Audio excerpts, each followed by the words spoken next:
একটা ছেলে, সে কেবল ডেবিউট করেছে, সে ডেবিউট ম্যাচেই তার ডেবিউট ম্যাচেই সে 6টা উইকেট নিল, টোটাল সে 7টা উইকেট নিয়েছে।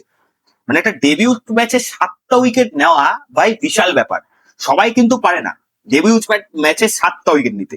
কিন্তু মানব সুতার এই ডেবিউট ম্যাচে কিন্তু প্লেয়ার অফ দ্য ম্যাচ হয়েছে, তার প্রথম ডেবিউট ম্যাচে। মানে এটা ভাই অবিশ্বাস্য একটা ব্যাপার, মানে একটা প্লেয়ার ডেবিউট ম্যাচে কি করে মানে সে প্লেয়ার অফ দ্য ম্যাচ হয়ে গেল, তাও আবার টেস্ট ম্যাচে। টি-20 ম্যাচ হলে তাও মানতাম, কিন্তু টেস্ট ম্যাচে ভাই একটা পেশেন্সের খেলা টেস্ট, সেইখানে ভাই এত সুন্দর বল করলো। আজকালকার যুগে সবাই বলে যে লেগ স্পিন করবে, যার হাতে যার যত বেশি স্পিনের ধরন থাকবে, লেগ স্পিন, অফ স্পিন এবং গুগলি করতে পারবে, তারাই ভালো ভালো স্পিনার।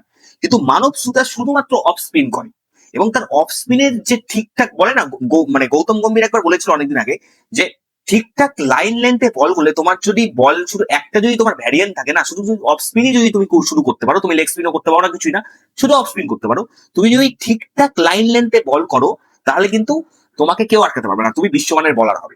মানব সুতার হচ্ছে সেই ধরনের প্লেয়ার। যেমন শ্রীলঙ্কার একজন প্লেয়ার ছিল রঙ্গনা হেরাত, তোমরা হয়তো নাম শুনেছো। রঙ্গনা হেরাতের মতো মানব সুতারের কিন্তু সেম লাইন লেন্থে সে বল করছে, দারুণ বল করছে ভাই, মানে বলার মতো না। মানে এই প্লেয়ারটার প্রশংসা না করে তুমিও পারবে না, কারণ দেখো প্রথম ইনিংসে কিন্তু মানব সুতার 6 উইকেট নিয়েছে, মাত্র কত রান দিয়ে? মাত্র 33 রান দিয়ে 6 উইকেট নিয়েছে মানব সুতার, ঠিক আছে। এবং পরের যে ইনিংসে যখন ফলো অন দিল, ঠিক আছে, আফগানিস্তান, তখন সে আবার একটা উইকেট নিয়েছে।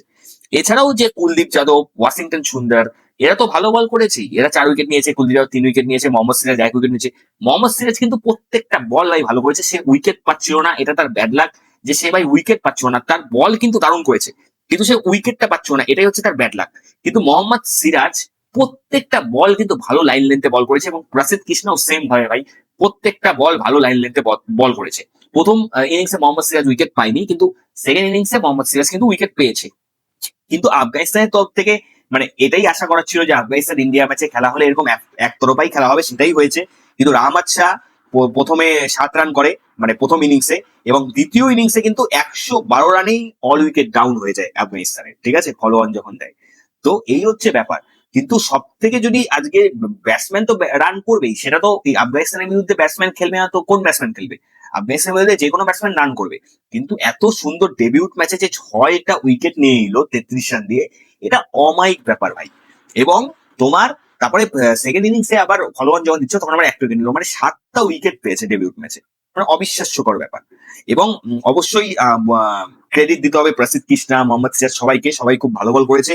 এবং ব্যাটসম্যান যারা ব্যাট করেছে, শুভমান গিল বলো, সাই সুদর্শন বলো, ঋষভ পান্ট, কে-এল রাহুল, এস-এস-সি জায়সওয়াল খেলেছে ভালো, ভালো শুরু করেছিল ভালো, কিন্তু বড় রানে কনভার্ট করতে পারেনি।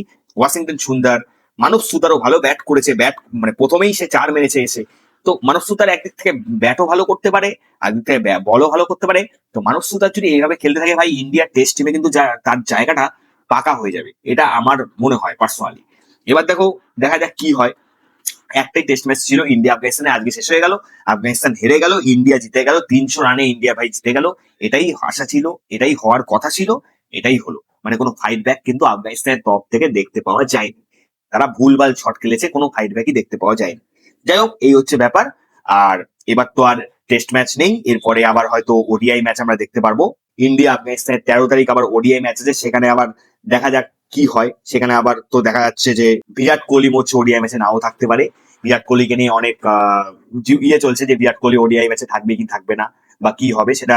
তার আগে আমি একটা ভিডিও অবশ্যই করে দেবো, অবশ্যই তোমার জন্য ভিডিও করে দেবো। তো দেখা যাক যে ওডিআই ম্যাচে, আমারও মনে হয় ওডিআই ম্যাচ 3টে হবে, 3টেই একতরফা ইন্ডিয়ায় জিতে যাবে, একটা ম্যাচও আফগানিস্তান জিততে পারবে না। তারপরে খেলা আছে টি-20 খেলা আছে ভাই আয়ারল্যান্ডের সাথে, তারপরে খেলা আছে ভাই ইংল্যান্ডের সাথে। তো মজা হবে ভাই, ভিডিও আসবে, তোমরা চ্যানেলটিকে সাবস্ক্রাইব করে রাখো, ভিডিও আসবে, অ্যানালাইসিস হবে, ভিডিও আপকামিং প্রেডিকশন হবে, সব হবে ভাই। তোমরা চ্যানেলটা একটু সাবস্ক্রাইব করে দেবো এবং ভিডিওটিকে লাইক করে দিও, ঠিক আছে। এবং তোমরা অবশ্যই কমেন্ট বক্সে জানাও যে মানব সুতারের বোলিং অ্যাকশন তোমাদের কেমন লাগলো, বোলিং এর যে টান তোমাদের কেমন লাগলো, অবশ্যই কমেন্ট করে জানাতে পারো। এবার এখানে অনেকেই বলবে ভাই যদি বড় টিমের সাথে খেলা হতো তাহলে ভাই পিটিএ ছাতু করে দিত, বলতেই পারো।